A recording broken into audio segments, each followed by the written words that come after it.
విశాఖ పెందుర్తి జిల్లాలో ప్రభుత్వ భూములను అక్రమణతో ఉంచిన వారిపై రెవెన్యూ పోలీస్ అధికారుల కఠిన చర్యలతో 300 గుడిసెలను తొలగించారు.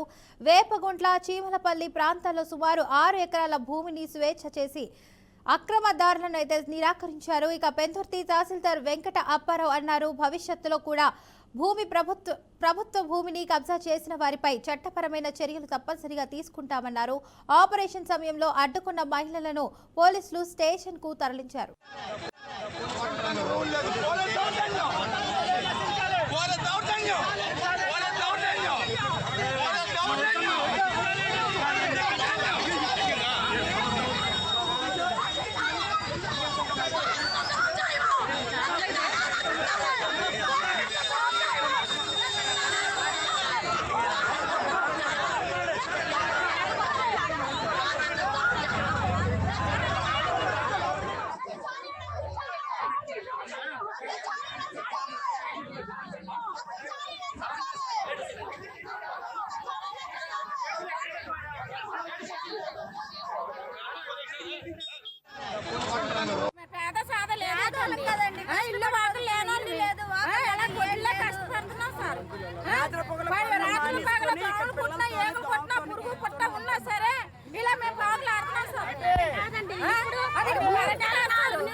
మనుషులు చంపడానికి వచ్చింది ఈ ప్రభుత్వము.